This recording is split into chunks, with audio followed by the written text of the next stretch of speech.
बच्चों, कैसे हैं आप? उम्मीद करती हूँ आप बढ़िया और एकदम मज़े में होंगे, खुश होंगे और अपनी लाइफ को एंजॉय कर रहे होंगे। बिल्कुल जी, खुश रहिए, स्वस्थ रहिए, मस्त रहिए, यही जीवन जीने का सार है। देखिए, जब हम खुश होते हैं तो हमारा शारीरिक और मानसिक विकास भी बेहतरीन तरीके से होता है और हमारे शरीर में रक्त संचार भी बढ़िया रहता है। तो चलिए, देर किस बात की भाई, रहते हैं खुश और बढ़ते हैं अपने अध्याय की ओर।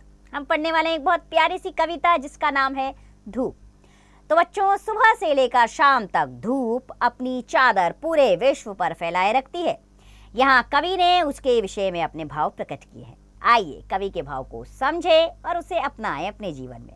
तो कविता की पंक्तियां कुछ इस प्रकार है बच्चों की। सुबह सवेरे सोन परी सी छत, घर की छत पर आती धूप, अपनी झोली से किरणों के मोती खूब लुटाती धूप। अर्थात सुबह सवेरे, सुबह होते ही सोने की परी जैसी घर की छत पर आ जाती है प्यारी सी धूप और अपनी झोली में किरणों के मोती अर्थात चारों तरफ वो मोती लुटा देती है। अर्थात चारों तरफ धूप ही धूप आ जाती है। गांव गांव और गली गली में, फूल फूल और कली कली में, और चुनहरी रंग बिरंगी मंद मंद मुस्काती भूत। मंद का अर्थ होता है बच्चों बहुत हल्के हल्के, धीमे धीमे से। अर्थात धूप की किरणें, सूर्य की किरणें जो हैं हर गांव, हर गली में, हर फूल और हर किली में, हर ओढ़नी चुनरी में चारों तरफ फैल जाती है। ऐसा लगता है मंद मंद मुस्कुरा रही है धूप। झाड़ी झुरमुट नदी रेत में, खड़ी फसल खलिहान खेत में, बाग बची बगीचे ताल तलैया, दूर दूर तक जाती धूप। चाहे झाड़ी झुरमुट हो, नदी हो, खड़ी फसलें हो, खलियान हो, बाग बगीचे हो, ताल तलैया अर्थात तालाब हो, दूर दूर तक धूप फैल जाती है। घिरे मस्त बादल कजरारे, नभ में फिरते पांव पसारे, लुक्का छिपी का खेल खेलती बादल में छुप जाती धूप। कजरारे अर्थात काले रंग के। तो बच्चों, बड़ी मस्ती में घिराते हैं फिर काले बादल और नभ में अपने पांव पसार लेते हैं। फिर क्या होता है, उन बादलों के बीच में से धूप जो है लुक्का छिपी का खेल खेलती है, अर्थात कभी आती है कभी जाती है। इस तरह बादलों में छुप जाती है फिर धूप। पूरब से पश्चिम तक जाते कोमल पग उसके थक जाते, अलसाई पलकों से आखिर संध्या को सो जाती धूप। इस तरह पूरब से उगती है और पश्चिम में जाकर छुप जाती है और उसके कोमल पग यानी कि मुलायम से पांव जो है ऐसा लगता है आप थक गए, और अलसाई आलस से भरी हुई पलकों में आखिर संध्या अर्थात शाम के समय में धूप सो जाती है। तो इस प्रकार बच्चों, संध्या अर्थात शाम होते होते धूप छिप जाती है। ऐसा ही होता है ना, सुबह आती है और शाम के समय छुप जाती है। ये थी हमारी प्यारी सी धूप। आइए अब एक और कविता पढ़ेंगे जो है रोशनी की कहानी, जिसका नाम धुंध कोहरा छटा धूप आने लगी, रोशनी की कहानी सुनाने लगी। अर्थात रात भर जो धुंध छाई हुई थी, कोहरा छाया हुआ था, धीरे धीरे धूप के आने पर वो छटने लगा और चारों तरफ रोशनी फैल गई। पर्वतों बादलों से उतरती हुई, जंगलों घाटियों से गुजरती हुई ओस की आंख में झिलमिलाने लगी। पहाड़ों के बादलों से उतरी है, जंगलों घाटियों से गुजरती है और ओस की आंख में झिलमिलाती है हमारी प्यारी सी धूप। पेड़ की डालियों से फिसलती हुई, फूल की पंखड़ियों पर मचलती हुई, घास पर तितलियों को बुलाने लगी। मचलती यानी कि मन मौजी करना। तो बच्चों, पेड़ की डालियों से फिसलती है, फूल की पंखड़ियों पर मौज मस्ती करती हुई, घास पर तितलियों को बुलाने लगी है हमारी रोशन की किरणें। वो किससे मिलती है हमें? सूर्य से। द्वार दालान घर में फुदगी, हम पकड़ने चले तो कूद कर, मुख चिढ़ाकर हमें मुस्काने लगी। अब हमारे द्वार अर्थात दरवाजे, बाग बगीचे, घर में फुदगी, फुदगी यानी कि चारों तरफ रुक रुक कर उछलने लगी और हम उसे पकड़ने चले तो वो कूद कर हमें मुस्कुराकर चिढ़ाकर हट जाती है। इस तरह आती है रोशनी। तो बच्चों, ये थी प्यारी सी कहानी रोशनी की, धूप की। सूर्य की किरणें जब निकलती हैं तो धूप आती है, चारों तरफ रोशनी छा जाती है। आइए इससे संबंधित प्रश्न उत्तर की ओर बढ़ते हैं। सबसे पहले मौखिक अभिव्यक्ति के प्रश्न। पहला प्रश्न, कवि ने धूप की तुलना किससे की है? कवि ने धूप की तुलना की है सुनहरे रंग से। इसी प्रकार बाकी के प्रश्नों के उत्तर स्वयं दीजिए।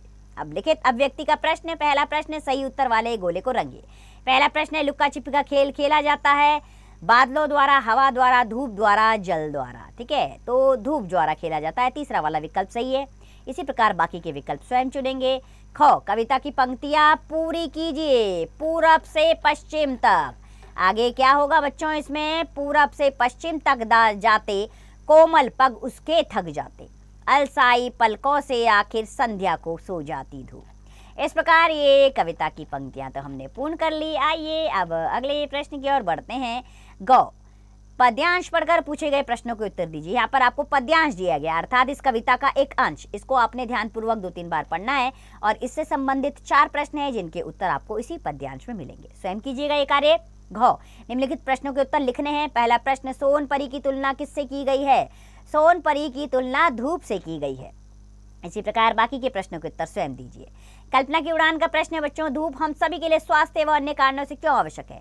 देखिए, दूध हमारे लिए बहुत आवश्यक है क्योंकि धूप से हमें विटामिन डी मिलता है, चारों तरफ रोशनी आती है, सूरज की किरणों में हमें बहुत साफ और अच्छा दिखाई देता है, हमारे घर आंगन में ताजगी आती है, पेड़ों को इससे भोजन बनाने में मदद मिलती है जो हमारे आहार के लिए जरूरी है।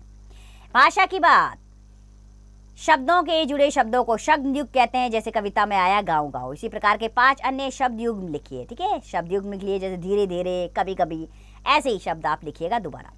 अगला प्रश्न है, निम्नलिखित पंक्तियों में रंगीन छपे शब्द भी अनेकार्थी हैं, पंक्तियों में इनका क्या अर्थ है? सही निशान लगाइए। घर की छत पर आती धूप, पर का अर्थ क्या है इसमें? पंख या ऊपर? तो इसमें पर का अर्थ ऊपर है। ठीक है, बाकी के विकल्प स्वयं चुनेंगे आप। गौ, तुकांत शब्द लिखिए मिलते जुलते, रेत, मेत, ठीक है, या खेत। इस प्रकार बाकी के तुकांत शब्द स्वयं लिखेंगे। घ, वाक्य में प्रयोग कीजिए कोमल पग। तो कोमल पग का अर्थ होता है मुलायम पैर, तो धूप के कोमल पग होते हैं। इसी प्रकार बाकी वाक्य प्रयोग स्वयं करें। ड, सही उत्तर पर सही का निशान लगाइए। कौन सा शब्द विशेषण है? ओढ़, चुनरिया, रंग बिरंगी। तो इसमें रंग बिरंगी शब्द जो है वो विशेषण शब्द है। बाकी के विशेषण शब्द स्वयं ढूंढिएगा बच्चों। दान, पानदान, फूलदान, पायदान, चिरागदान, कलमदान, सिंगारदान। दार, चौकीदार, मालदार, कामदार, हिस्सेदार, लेनदार, देनदार। वान, गाड़ीवान, पहलवान। बंद, शीलबंद, मुहरबंद, हथियारबंद। ई, खूनी, गुलाबी, दोस्ती, सुस्ती, मस्ती। आगे बढ़े, देखिए दो प्रत्ययों का एक साथ प्रयोग। जब हम दो प्रत्ययों का एक साथ प्रयोग करते हैं, देखिए कई बार एक ही शब्द में दो प्रत्ययों का एक साथ प्रयोग किया जाता है, जैसे मूल शब्द, प्रत्यय, प्रत्यय। उदाहरण देखिए, राष्ट्र जमा इये जमा ता, राष्ट्रीयता। दया जमा आलू जमा ता, दयालुता। अकल जमा मन जमा ई, अकलमंदी। धर्म जमा इक जमा ता, धार्मिक। ईमान जमा दार जमा ई, ईमानदारी। भौतिक जमा एक जमा ता, भौतिकता। तो देखिए उपसर्ग और प्रत्यय का एक साथ प्रयोग कैसे करते हैं हम देखो।